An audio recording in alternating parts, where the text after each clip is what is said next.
أعوذ بالله من الشيطان الرجيم. بسم الله الرحمن الرحيم. الحمد للہ رب العالمین والصلاة والسلام علی رسولہ الکریم. اما بعد فاعوذ باللہ من الشیطان الرجیم.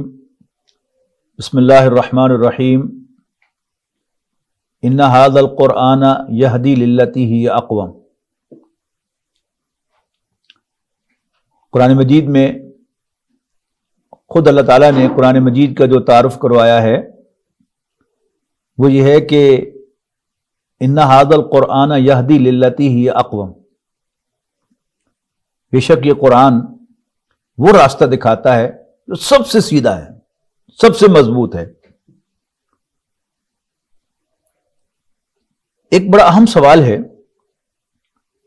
کہ ہدایت جس کا ترجمہ راستہ دکھانا کیا جاتا ہے اردو میں، فارسی میں رہنمائی کیا جاتا ہے، انگریزی میں ٹو گائیڈ ٹو ڈائریکٹ کیا جاتا ہے.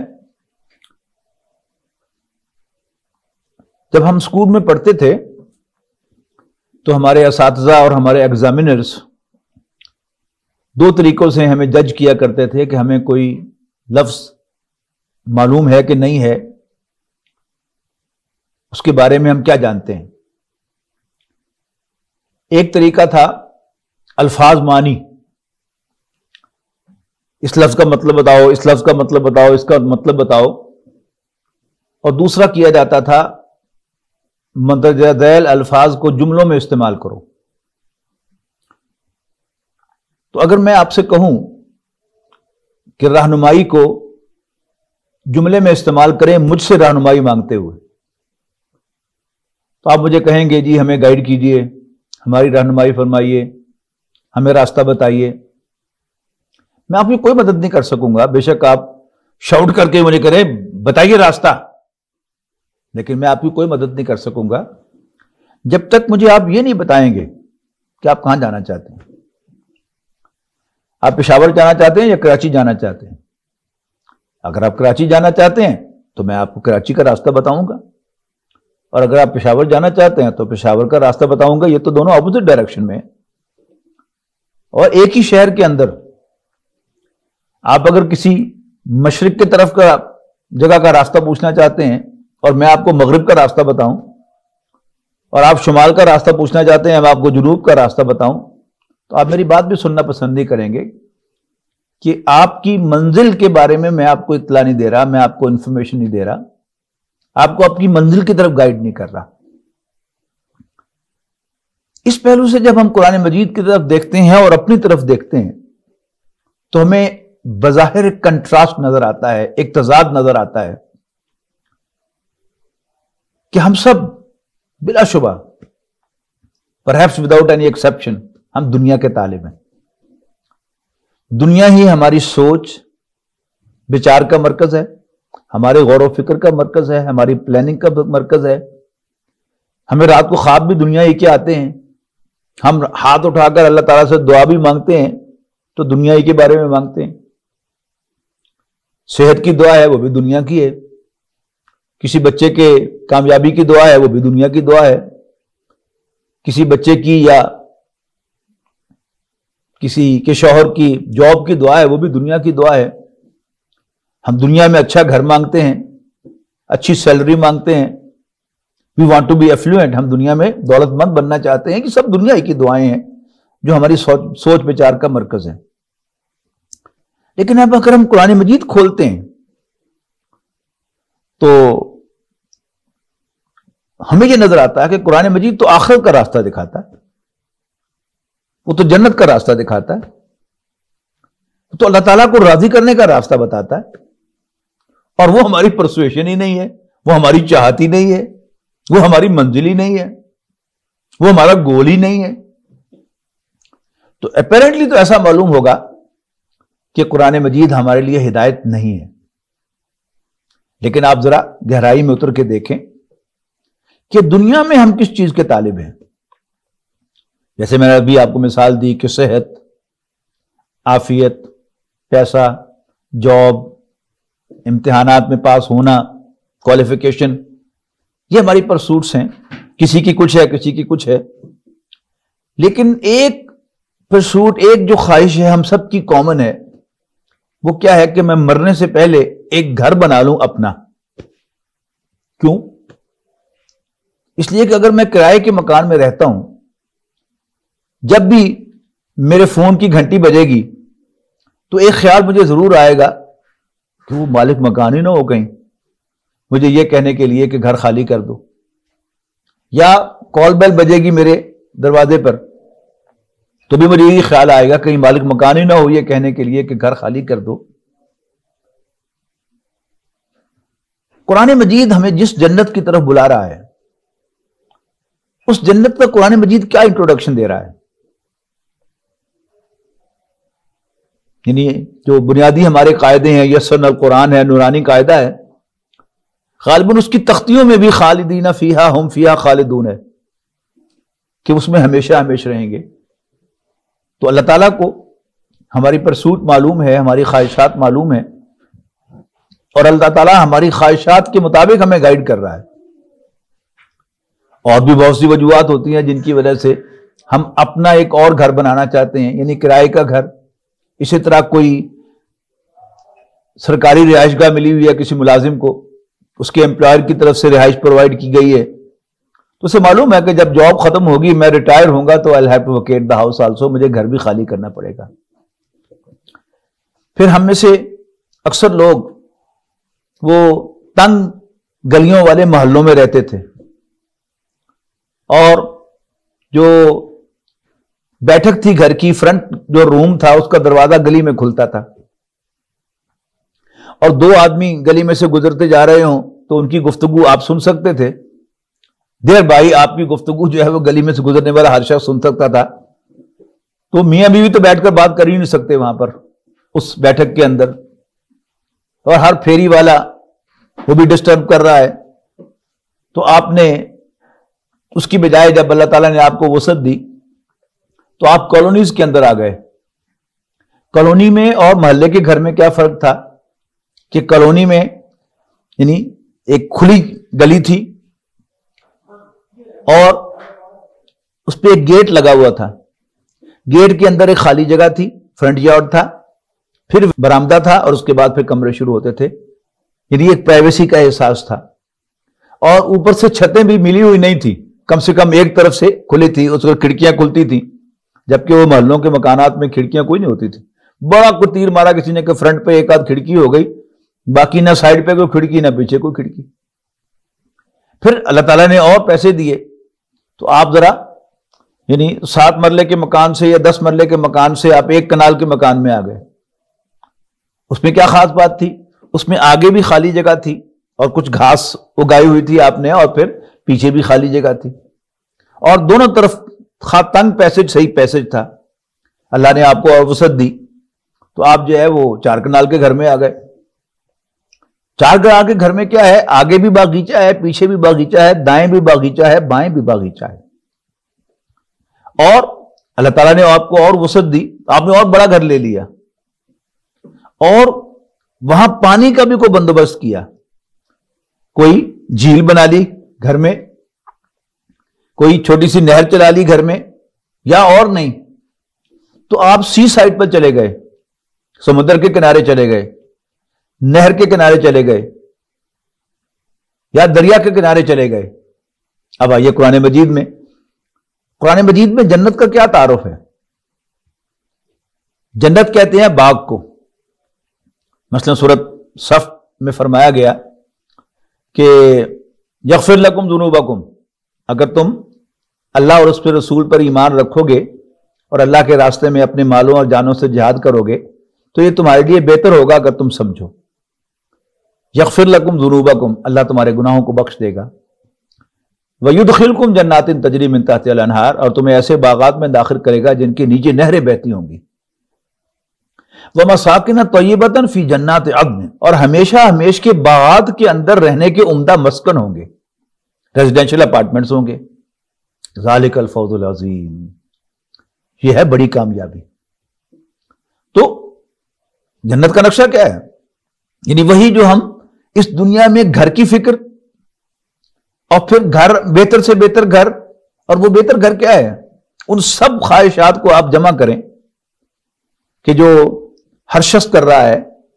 اس کی میں مثال یوں بھی دوں گا کہ یہ انسان کی ایک کمزوری ہے کہ اس دنیا میں انسان ساری محنت گھر کے لیے کرتا ہے. کوئی اپنے لیے گھر چاہتا ہے، اور اکثر جو ہیں اپنے بچوں کے لیے گھر چاہتے ہیں کہ کہیں ہمارے بچے جو ہیں ان کو سڑک پہ نہ سونا پڑے، وہ کہیں ہوم لیس نہ ہو جائیں. ایک شخص ریٹائر ہوتا ہے 35 سال سروس کر کے، تو اس کا ساتھ والا کلیگ پوچھتا ہے واٹس یور اچیومنٹ، کیا کمایا تم نے، کیا بنایا تم نے؟ وہ بڑے فخر سے کہتا ہے کہ میں نے ایک پلاٹ خرید لیا ہوا ہے، ابھی مجھے گریچوٹی کی رقم ملے گی ریٹائرمنٹ پر، تو 4 کمرے بھی بنا ہی لوں گا. تو ایک ملازم آدمی بھی گھر کی فکر رکھتا ہے. کاروباری آدمی جب سمجھتا ہے کہ اس کا کاروبار سیٹ ہو گیا ہے تو گھر ہی بناتا ہے. اور ایون لینڈ لارڈز وہ بھی بالآخر ایک بڑا سا گھر بناتے ہیں، لیوش سا گھر بناتے ہیں. اور بڑے بڑے انڈسٹریز بھی وہ فرق ہے. کوئی 2 مرلے 3 مرلے کے گھر کو سمجھتا ہے کہ جی بس گھر مل گیا، اور کوئی جو ہے وہ 10 ایکڑ کا گھر بناتا ہے اور پھر اس پہ خوش ہوتا ہے کہ ہاں آئی ہیو میڈ ون، میں نے ایک گھر بنا لیا ہے. لیکن یہ انسان کی کمزوریوں میں سے ہے. تو ہر شخص گھر بناتا ہے، اور قرآن مجید بھی ہمیں گھر ہی کا راستہ دکھا رہا ہے. تمہیں گھر چاہیے نا، یعنی آپ یوں سمجھیے کہ اللہ تعالیٰ مجھے اور آپ سے کہہ رہا ہے ارے تمہیں گھر چاہیے نا، آؤ تم میرے بندے بن جاؤ، میرے لیے کام کرو، میری بندگی کرو، میری غلامی اختیار کر لو، میں تمہیں گھر دوں گا. یعنی ایک امپلائر بھی کیا دیتا ہے آپ کو؟ کوئی امپلائر، اس کو آپ پسند آ جاتے ہیں، آپ کی سروسز پسند آ جاتی ہیں، تو وہ کہتا ہے کہ آؤ میرے لیے کام کرو. اور پھر کیا چاہتے ہو؟ کتنی تنخواہ چاہیے؟ آپ کہتے ہیں اتنی تنخواہ لے لو. اور کیا چاہیے؟ مجھے ریزیڈنس بھی چاہیے، یس لے لو. گاڑی بھی چاہیے، لے لو. شوفر بھی چاہیے، لے لو. تو اللہ تعالیٰ کہتا ہے کہ تمہیں گھر چاہیے نا، تم آ جاؤ میرے پاس. کیا لوگے اس گھر میں؟ یہ لو، سب کچھ حاضر ہے. اور انسان جو ہے وہ جس گھر کو اس دنیا میں بہترین گھر سمجھتا ہے، وہ 4 مرلے والا گھر ہو کسی غریب آدمی کا، یا 10 ایکڑ کا گھر ہو کسی امیر آدمی کا، انسان کو یہ غلط فہمی ہے کہ یہ میرا پکا گھر ہے. لیکن پکا نہیں ہے. کرائے کے مکان سے تو پھر بھی آپ اپنے قدموں چل کے باہر آتے ہیں. لیکن جس کو انسان اپنا گھر سمجھ بیٹھتا ہے اور سمجھتا ہے کہ اس سے مجھے کوئی نہیں نکالے گا، اس پر اس کے بچے اس کو چارپائی پہ ڈال کر قبرستان میں جا کے مٹی میں دفن کر کے آئیں گے. اور کتنے ہی واقعات آپ نے زندگی میں دیکھے ہوں گے. ہمارے دوست ہوا کرتے تھے انجمن خدام القرآن فیصل آباد کے سیکریٹری، اللہ مغفرت کرے. تو انہوں نے کچھ عرصہ ایک کرائے میں پہ مکان لیا. تو مالکن مکان کرایہ لینے کے لیے آئی تو زارو قطار ہونے لگی کہ میرے شوہر نے یہ بڑے چاؤ سے گھر بنایا تھا، اور شفٹنگ میں 1 ہفتہ باقی تھا کہ اچانک اس کا انتقال ہو گیا. کئی ایسے واقعات کہ انسان ادھر گھر بناتا ہے، اس کو فرنش کرتا ہے، اور ادھر اسرائیل علیہ السلام اللہ تعالیٰ کے اشارے کے منتظر ہوتے ہیں کہ کب اس کی جان قبض کرنی ہے، کب اس کی روح قبض کرنی ہے. لیکن اللہ تعالیٰ جس گھر کی طرف ہمیں بلا رہا ہے وہ واقعی پرماننٹ گھر ہے. اللہ تعالیٰ کہہ رہا ہے جس سے سچا اور کوئی نہیں، خالدین فیہا ہم فیہا خالدون، اس میں ہمیشہ ہمیشہ رہیں گے. وَلَكُمْ فِيهَا مَا تَشْتَهِي أَنفُسُكُمْ، اس میں تمہارے لیے ہوگا وہ سب جو تمہارے جی چاہیں گے. وَلَكُمْ فِيهَا مَا تَدَّعُونَ، اور وہ سب کچھ ہوگا جو ان ایڈیشن تم مانگ لو گے، اس کے علاوہ بھی وہ بھی حاضر کر دیا جائے گا. ایک اہم سوال یہ ہے کہ قرآن مجید میں سے وہ گائیڈنس ہے کہاں قرآن مجید میں؟ ہم قرآن مجید کھولتے ہیں، یعنی عام طور پر ہمارے ذہن میں آتا ہے نا کہ انسٹرکشنز ہوگی کہ یہ کرو یہ کرو یہ کرو یہ کرو یہ کرو، اور کچھ پابندیاں ہوگی یہ نہ کرنا یہ نہ کرنا یہ نہ کرنا یہ نہ کرنا. لیکن جب ہم قرآن مجید کھولتے ہیں اس میں پہلے سورہ فاتحہ ملتی ہے. وہ بھی ہمارے حساب کتاب میں نہیں آتی. نہ ہم کہہ سکتے ہیں کہ وہ 3rd پرسن میں کوئی بات ہو رہی ہے، نہ ہم سمجھتے ہیں کہ ہم 1st پرسن میں کوئی بات ہو رہی ہے، 2nd پرسن میں بات ہو رہی ہے. پہلی 3 آیات میں تھرڈ پرسن میں اللہ تعالیٰ اپنا تعارف کروا رہا ہے. ساری حمد اللہ کے لیے ہے جو تمام جہانوں کا رب ہے،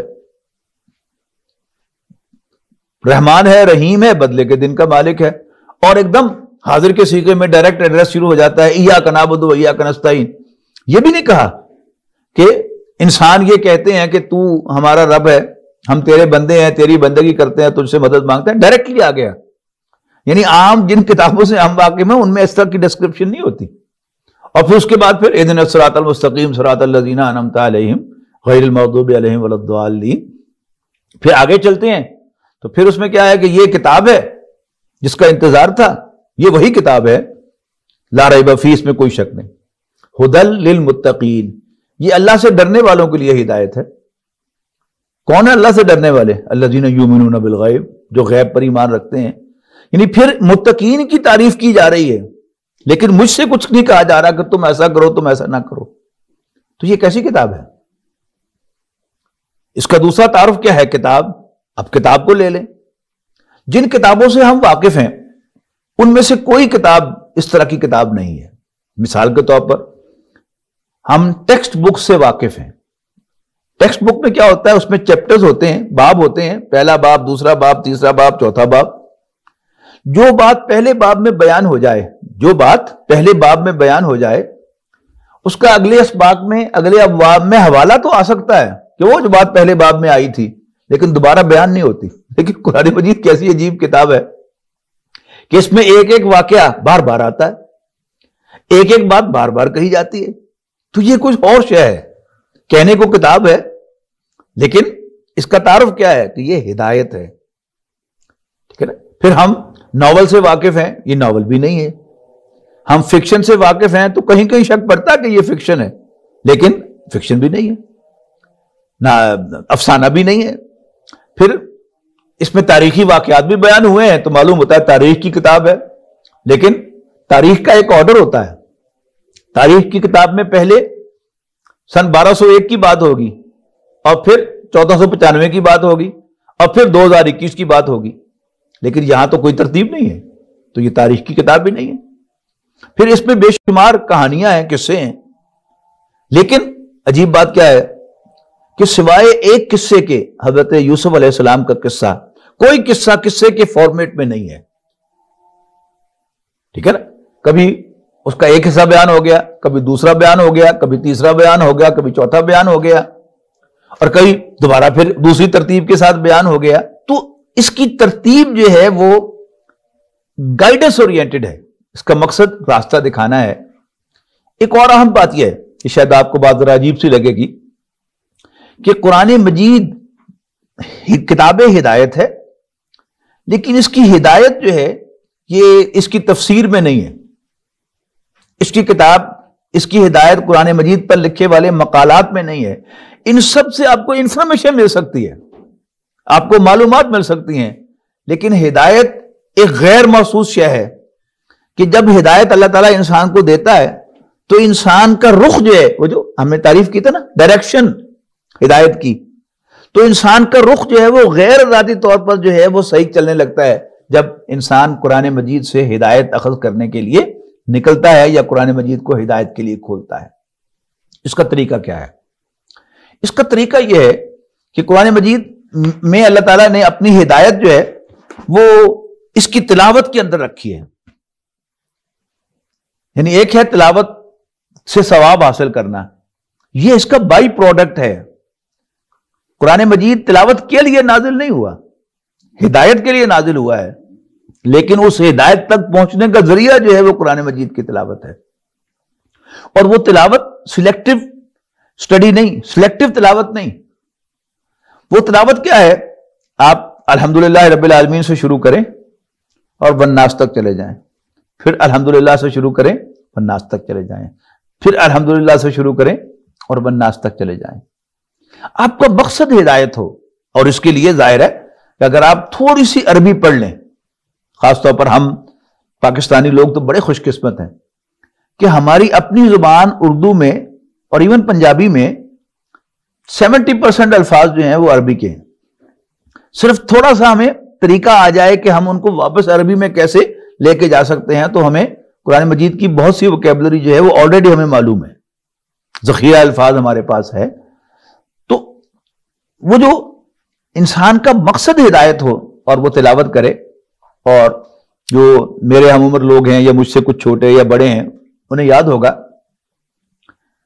کہ ہمارے بزرگ، ہمارے بڑے، ہمارے والدین، ہمارے دادا، نانا، دادی، نانی، چچا، تایا، وہ فجر کی نماز کے بعد تلاوت کرتے تھے. ہم وہ بدقسمت لوگ ہیں، میں اپنی بات کر رہا ہوں، ہم اپنے عمر لوگ جو ہیں، ہم نے وراثتاً یہ ٹریڈیشن پائی تھی کہ فجر کی نماز کے بعد تلاوت کی جاتی ہے، لیکن انفارچونیٹلی ہم نے اس روایت کو اپنی اولاد کو منتقل نہیں کیا. ہم نے بھی فجر کے بعد سونا شروع کر دیا اور اولاد نے ہم سے بڑھ کر سونا شروع کر دیا. ان کو تو اور بھی رات بہت سارے جھمیلے ہیں کرنے کے لیے، وہ ساری رات تو نیٹ پہ بیٹھے رہتے ہیں، فجر بھی پڑھتے ہیں یا نہیں پڑھتے، تو فجر کے بعد تلاوت کا سوال ہی نہیں رہا. تو ہم نے اپنے بزرگوں سے جو روایت پائی تھی وہ فجر کے بعد قرآن مجید کی تلاوت تھی. اور if I'm not wrong، اکثر ہمارے بڑے جو تھے وہ روزانہ ایک پارہ قرآن مجید کا تلاوت کرتے تھے. اچھا، اب اگر دیکھیے کہ کوئی شخص روز ایک پارہ قرآن مجید کا تلاوت کرتا ہے، وہ 30 دن میں، ایک مہینے میں قرآن مجید کی تلاوت مکمل کر لے گا. پھر دوبارہ شروع ہو جائے گا الحمدللہ سے، پھر جائے گا والناس تک، پھر اگلے مہینے میں وہ الحمدللہ سے شروع کرے گا، والناس تک جائے گا. تو یہ تھی گائیڈنس. اچھا، وہ گائیڈنس کیسے ملتی ہے؟ اللہ تعالیٰ میرا اور آپ کا خالق بھی ہے، مالک تو ہے ہی ہے، وہ خالق بھی ہے ہمارا. And he knows what he has created. جہاں جہاں اللہ تعالیٰ نے خود ہمارا امتحان لینے کے لیے ہماری شخصیت میں فلاز رکھے ہیں، کمزوریاں رکھی ہیں، اسے معلوم ہے. تو قرآن مجید کی جو ڈائریکشن دیتا ہے قرآن مجید میں اللہ تعالیٰ، وہ اس کے مطابق دیتا ہے. اس کی اب میں آپ کو 2 مثالیں دیتا ہوں کہ آخرت سب سے زیادہ فریکوینٹلی، سب سے زیادہ کثرت کے ساتھ ڈسکس ہونے والا سبجیکٹ، سب سے زیادہ کثرت کے ساتھ جو مضمون قرآن مجید میں آیا ہے وہ آخرت کا تذکرہ ہے.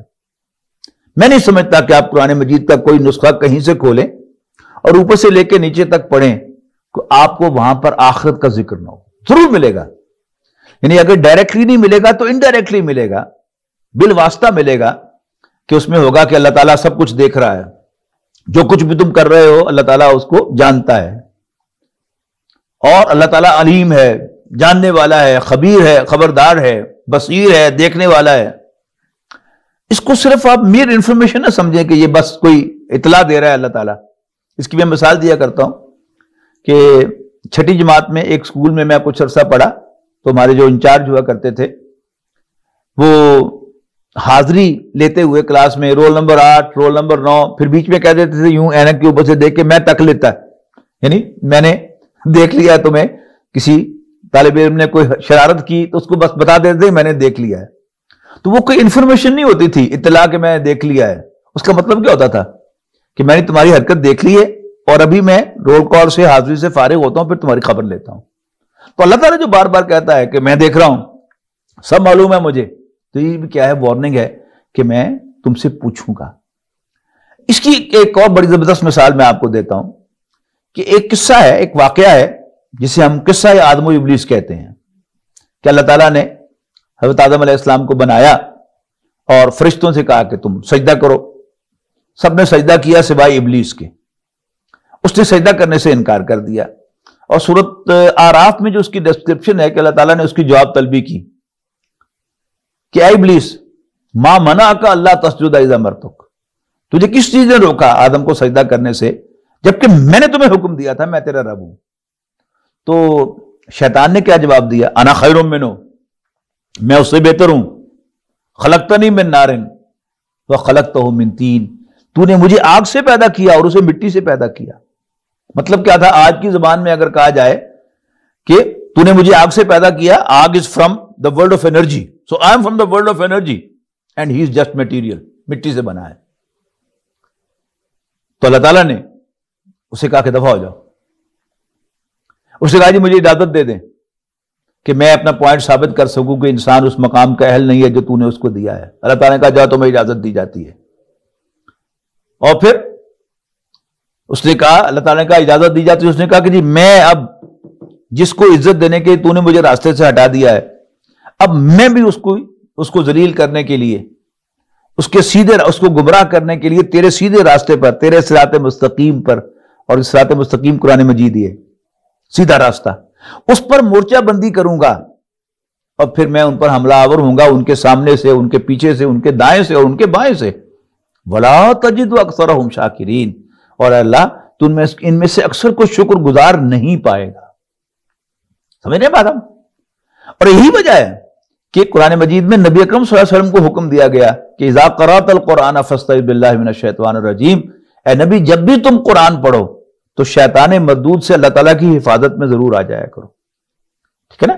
اس کے بعد آدم علیہ السلام سے اللہ تعالیٰ نے کہا کہ تم اپنی بیوی کے ساتھ جنت میں سکونت اختیار کرو اور سب کچھ کھاؤ پیو مزے سے، لیکن وہ جو درخت ہے نا اس کے پاس نہ جانا، اس کے پاس بھی نہ جانا۔ لیکن شیطان نے بہرحال ان کو کسی طرح کنونس کر لیا، جسے کہتے ہیں نا وہ پنجابی میں کہ چکھن کا کوئی مل نہیں، کہ چکھ کے دیکھ لو، اور جو ہی انہوں نے چکھا تو ظاہر ہے اس کے اثرات ظاہر ہوئے، بدت لہما سواتہما، ان کی شرمگاہیں ایک دوسرے پر ایکسپوز ہو گئیں، تو اللہ تعالیٰ نے ان کی بھی جواب طلبی کی، او آدم و حوا الم انہکما عن تلکما الشجرہ، کیا میں تمہیں اس درخت کے پاس جانے سے منع نہیں کیا تھا؟ وَأَقُلْ لَكُمَا إِنَّ الشَّيْطَانَ لَكُمْ عَدُوٌّ مُبِينٌ، اور تم سے کہا نہیں تھا کہ شیطان تمہارا کھلا دشمن ہے۔ اب آدم و حوا بھی کہہ سکتے تھے کہ اللہ ہمیں شیطان نے سب بتا دیا ہے کہ تو نے ہمیں زمین کے لیے پیدا کیا ہے، اور اب تو بہانے سے ہمیں زمین پر بھیجنا چاہتا ہے، ٹھیک ہے بھیج دے ہمیں زمین پر۔ انہوں نے یہ نہیں کہا، یہ نافرمان آدمی کا یہ ایٹیچیوڈ ہوتا ہے، اس کا یہ طرز عمل ہوتا ہے، ٹھیک ہے بھیج دے ہمیں زمین پر۔ انہیں چپ کر کے معافی مانگ لی کہ ربنا ظلمنا انفسنا، ربا ہم سے غلطی ہو گئی، ہم نے اپنے اوپر ظلم ڈایا ہے، اور اب بھی اگر تمہیں معاف نہیں کرے گا اور ہم پر مہربانی نہیں فرمائے گا تو ہم تو لٹ جائیں گے، ہم تو خسارے سے دوچار ہو جائیں گے، ٹھیک ہے نا؟ تو اب یہ کیا ہے؟ یہ واقعہ ہے۔ اب یہ دو کریکٹرز کی کہانی ہے، دونوں سے غلطی ہوئی، دونوں سے اللہ کی نافرمانی ہوئی، لیکن جب اللہ تعالیٰ نے جواب طلبی فرمائی تو شیطان بجائے شرمندہ ہونے کے اکڑ گیا اور تکبر کیا، میں ٹھیک کیا ہے، میرا اس کو سجدہ کرنا بنتا ہی نہیں ہے۔ انڈائریکٹلی اس نے اللہ تعالیٰ کو مورد الزام ٹھہرا دیا کہ یا اللہ تو غور تو کر، تیرا حکم ہی غلط ہے، تو نے مجھے آگ سے پیدا کیا، اسے مٹی سے پیدا کیا، میرا اس کو سجدہ کرنا نہیں بنتا تھا۔ جبکہ آدم و حوا بھی یہ کہہ سکتے تھے نا کہ یا اللہ ہمیں شیطان نے سب کچھ بتا دیا ہے اور تو ہمیں زمین پر بھیج دے، لیکن انہوں نے کیا کیا؟ معافی مانگ لی کہ یا اللہ ہم سے زیادتی ہوئی ہے، اگر تو نہیں بخشے گا، معاف نہیں کرے گا، مہربانی نہیں کرے گا تو ہم مارے جائیں گے۔ اس سے لیسن ہے چھپا ہوا، وہ کیا ہے کہ انسان مٹی کا بنا ہوا ہے، اس سے غلطیاں روز ہونی ہیں، نافرمانیاں ہوتی ہی رہنی ہیں، روز ہونی ہیں، دن رات ہونی ہے، صبح و شام ہونی ہے، لیکن جو اللہ تعالیٰ کا ڈیزائرڈ ڈائریکشن ہے وہ کیا ہے کہ جب غلطی ہو جائے تو چپ کر کے معافی مانگ لیا کرو، اللہ اللہ خیر سلام۔ یعنی دونوں کیریکٹر سے اللہ تعالیٰ کی نافرمانی ہوئی، دونوں کی اللہ نے جواب طلبی فرمائی، لیکن شیطان آکڑ گیا، تکبر کیا اس نے کہ نہیں ٹھیک کیا میں نے، آدم و حوا نے معافی مانگ دی۔ یہ ڈائریکشن ہے اس کہانی کی، یہ گائیڈنس ہے اس کہانی کے اندر کہ جب غلطی ہو جائے تو معافی مانگ لیا کرو۔ اچھا، اب اگر کوئی شخص روزانہ ایک پارہ تلاوت کرتا ہے تو وہ ہر ہفتے یہ قصہ ضرور پڑھے گا، پہلے پارے کے چوتھے رکوع میں وَإِذْ قَالَ رَبُّكَ لِلْمَلَائِكَةِ إِنِّي جَاعِلٌ فِي الْأَرْضِ خَلِيفَةً، پھر 7 پاروں کے بعد 8ویں پارے میں سورۃ اعراف میں وَلَقَدْ خَلَقْنَاكُمْ ثُمَّ صَوَّرْنَاكُمْ ثُمَّ قُلْنَا لِلْمَلَائِكَةِ اسْجُدُوا لِآدَمَ، پھر 6 پارے اور آگے بڑھے گا تو سورہ ہجر میں پہنچے گا، پھر یہ قصہ پڑھے گا، اور پھر 15ویں پارے میں اور 16ویں پارے میں اس کے گلمپس آئیں گے، اور پھر 16 میں آپ 7 جمع کریں گے تو 23واں پارہ آ جائے گا، وہاں سورۃ صاد میں پھر یہی قصہ آئے گا، اور پھر اس میں 8 جمع کریں گے تو پھر پہلا پارہ آ جائے گا۔ تو گویا اگر کوئی شخص روزانہ ایک پارہ قرآن مجید کا تلاوت کرتا ہو تو وہ ہر ہفتے اس قصے میں سے گزرے گا، اور اللہ تعالیٰ کی، یہ تو میں نے ایک صرف پوائنٹ کی طرف توجہ دلائی ہے جو اس کا لیسن ہے، پھر کبھی انشاءاللہ موقع ملے گا تو اس میں اور کئی پوائنٹ میں آپ کو نوٹ کراؤں گا کہ یہ بھی ہمارے لیے گائیڈنس ہے، یہ بھی ہمارے لیے گائیڈنس ہے، یہ بھی ہمارے لیے گائیڈنس ہے، اور ہر مرتبہ جب آپ پڑھیں گے آپ کو کوئی نہ کوئی نیا نقطہ خود نظر آئے گا انشاءاللہ، بشرطے کہ ہم قرآن مجید پڑھیں ہدایت حاصل کرنے کے لیے۔ اسی طرح باقی قصے ہیں، حضرت نوح علیہ السلام کا قصہ، ہمارے ایک بزرگ دوست ہوا کرتے تھے، اللہ کو پیارے ہو گئے، اللہ ان کی مغفرت کرے، وہ کہا کرتے تھے کہ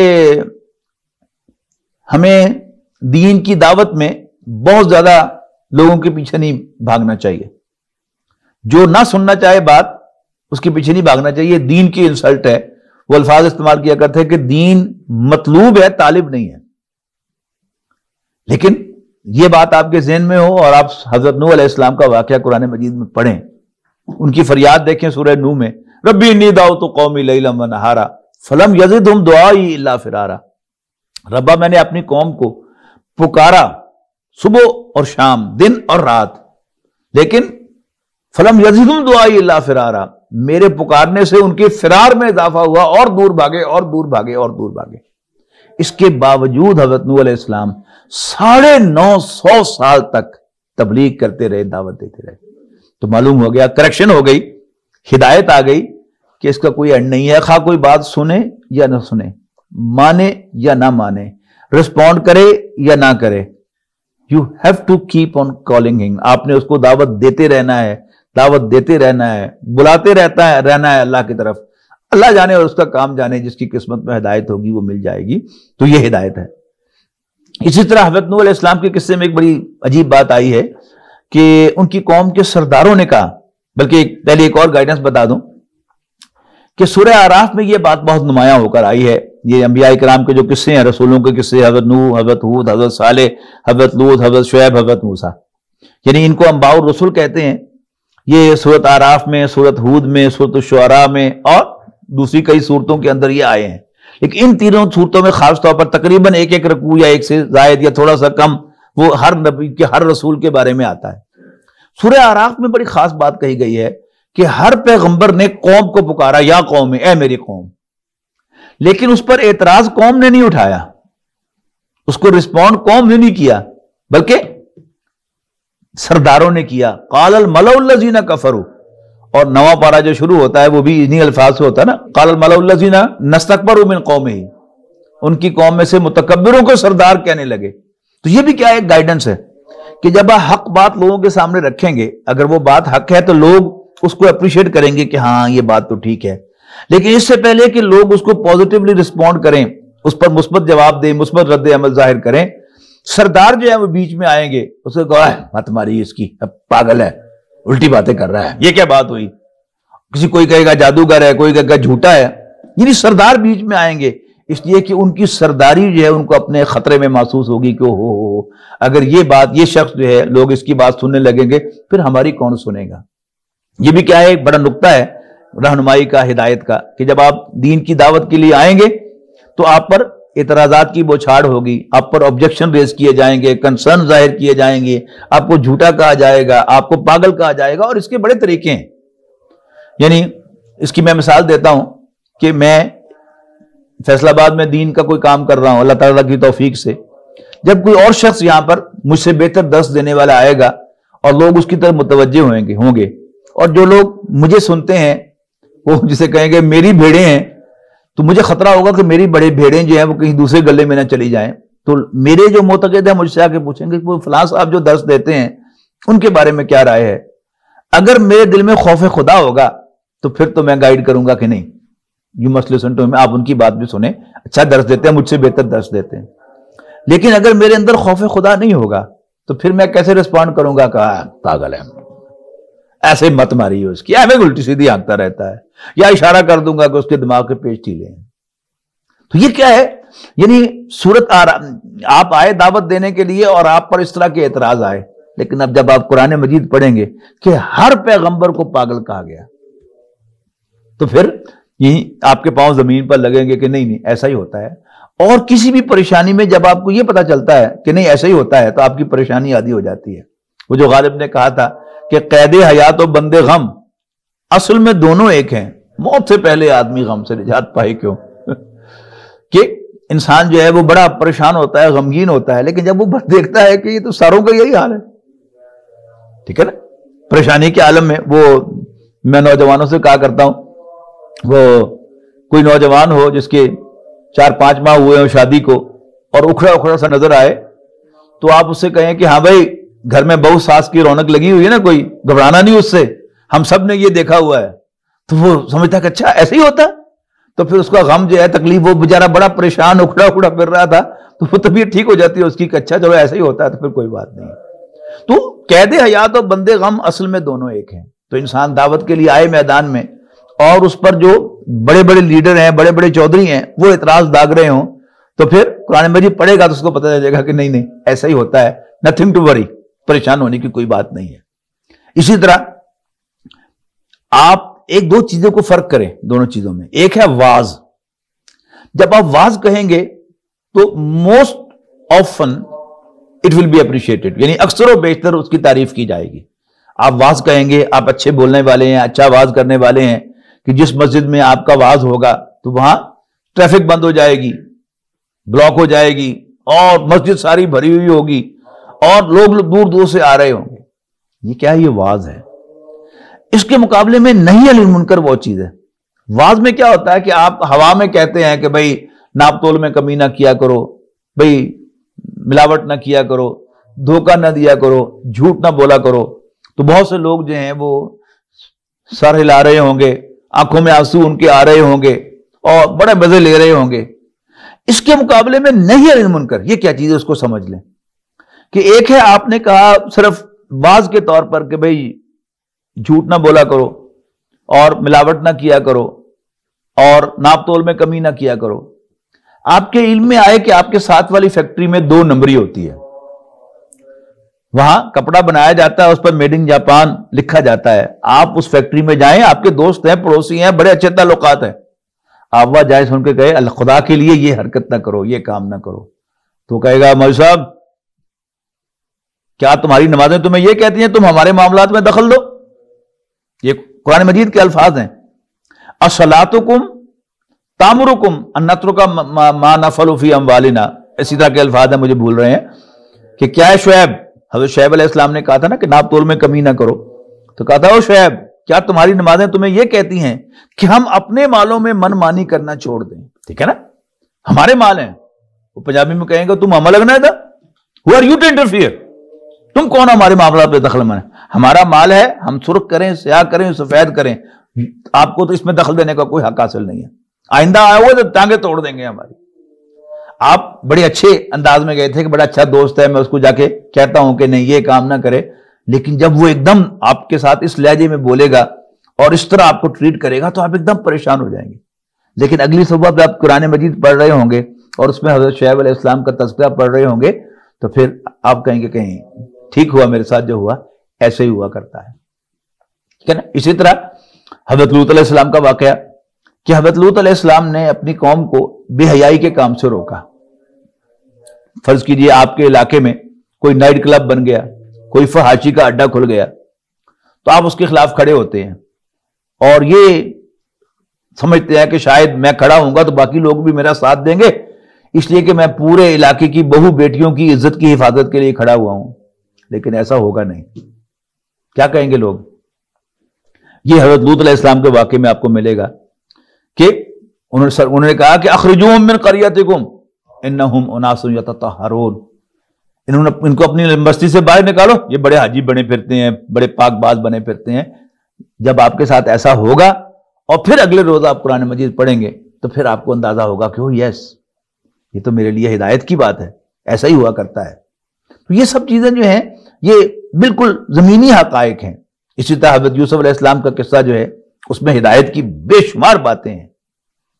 مثلا حضرت یوسف علیہ السلام کا کوئی دور دور تک کوئی اشارہ، کوئی کلو نہیں تھا وہ زندہ بھی ہیں کہ نہیں ہیں۔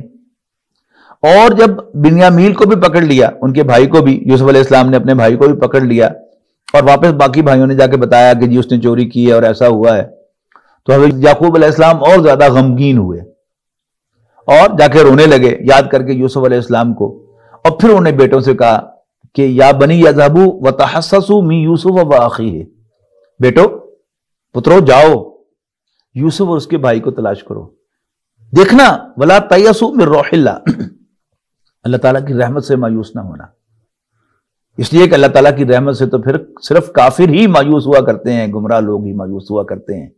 تو معلوم ہوا کہ اللہ کی رحمت سے جو امید باندھنا ہے اس کے لیے کوئی کلو کی ضرورت نہیں ہے، کوئی اسباب کی ضرورت نہیں ہے، اللہ تعالیٰ کی سے امید جو ہے وہ فرام دا بلو، بالکل آسمان، نیلے آسمان سے بھی باندھی جا سکتی ہے کہ اللہ کرے گا، اور جتنا انسان کا یقین ہوگا اللہ تعالیٰ اس کے مطابق جو ہے وہ انسان کو دے گا، اس کو کبھی مایوس نہیں ہونا پڑے گا۔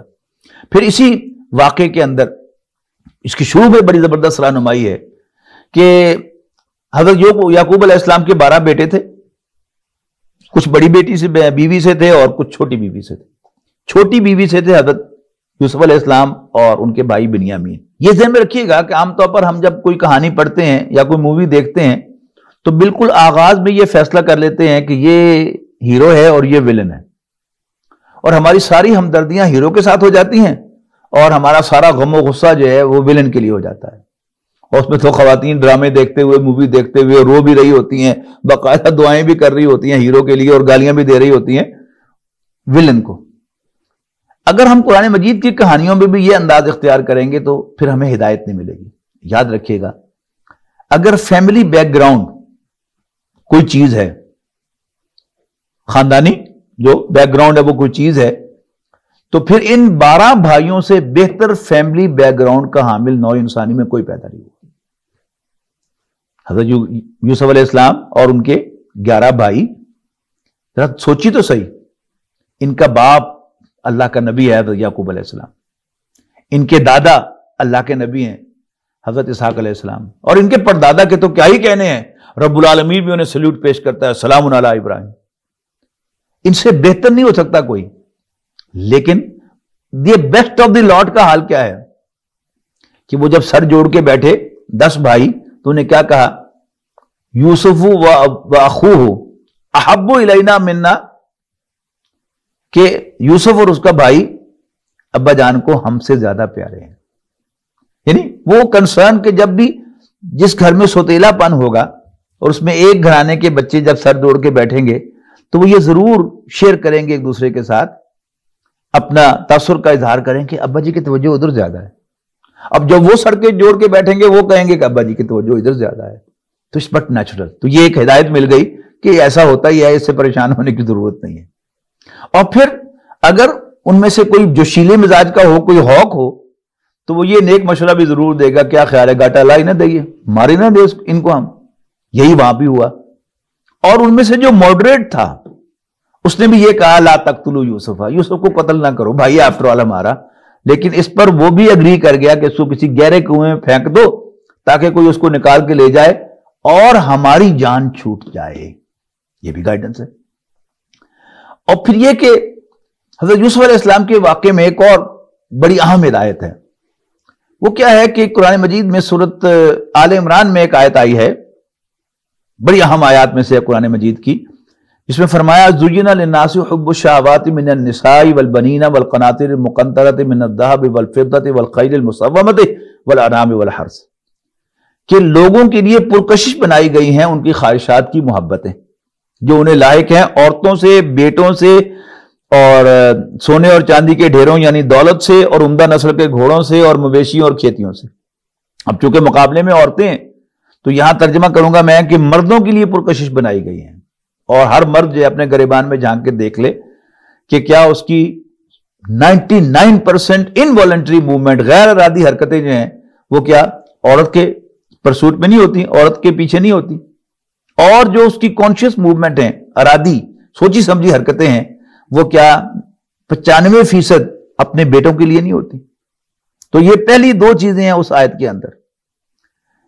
ویئرز عورت کے لیے جو سب سے پرکشش چیز اللہ تعالیٰ نے بنائی ہے وہ اس کی اولاد ہے۔ اس کو سورۃ حج کے شروع میں بیان کیا گیا کہ یا ایھا الناس اتقوا ربکم، لوگوں اپنے رب سے ڈرو، ان زلزلۃ الساعۃ شیء عظیم، کہ یقیناً قیامت کا زلزلہ بہت بڑی شے ہے، بڑی ہاربل چیز ہے۔ یوم ترونہا، جس دن تم قیامت کو دیکھو گے، تذہل کل مرضعۃ عما ارضعت، ہر دودھ پلانے والی اپنے بچے کو دودھ پلانا بھول جائے گی۔ ویسٹ میں رہنے والی عورتیں خاص طور پر اس کو محسوس کر سکتی ہیں کہ جہاں مرد بھی کام کرتا ہے، باپ بھی کام کرتا ہے، ماں بھی کام کرتی ہے۔ باپ جب گھر سے نکل جاتا ہے کام پر تو وہ گھر کو بھول جاتا ہے، بال بچوں کو بھول جاتا ہے۔ ویئر ایز عورت جب کام پر جاتی ہے تو وہ اپنے بچوں کو کبھی نہیں بھولتی۔ بیبی سیٹر کو ریٹن انسٹرکشن دے کر جاتی ہے، لیکن اس کو 1 منٹ مل جائے فارغ تو کال کر کے پوچھ لے گی نیپی چینج کر دی، شاور دے دیا، اس کو دودھ پلا دیا، اس کو پانی پلا دیا، یہ کیا ہے؟ یہ وہ چیزیں ہیں۔ تو لیکن عورتوں کے لیے مردوں میں کشش اگر ہے تو ہینڈسم مرد میں ہے، عام مرد میں نہیں ہے۔ اور یہاں کیا تھا؟ حضرت یوسف علیہ السلام ایکسٹرا آرڈنری ہینڈسم تھے، لہذا اس عورت کے لیے بھی ارریزسٹیبل ہو گئے کہ جس کے ہاتھوں میں پل کر وہ جوان ہوئے تھے۔ یہ بڑی عام حقیقت ہے سورت یوسف کی، جس کی طرف اکثر لوگوں نے توجہ نہیں دی۔ لیکن بہرحال آپ جب قرآن مجید پڑھتے ہیں تو آپ کو ہر مرتبہ جب پڑھیں گے تو انشاءاللہ کوئی نئی ڈائریکشن جو ہے ملے گی، کوئی نئی گائیڈنس جو ہے آپ کو قرآن مجید میں ملے گی۔ اصل مطلوب کیا ہے کہ ہم ہدایت کی غرض سے قرآن مجید کی تلاوت باقاعدگی سے کرتے رہیں۔ اللہ ہمت دے تو روز کا پارہ پڑھیں، مزید ہمت دے تو صحابہ کرام کی طرح ہم ایک ایک منزل روز کی تلاوت کریں تو انشاءاللہ اس سے ہدایت ملے گی۔ اسی پر آج ہم اتفاق کرتے ہیں۔ آخر دعوانا ان الحمدللہ رب العالمین۔ بہت شکریہ۔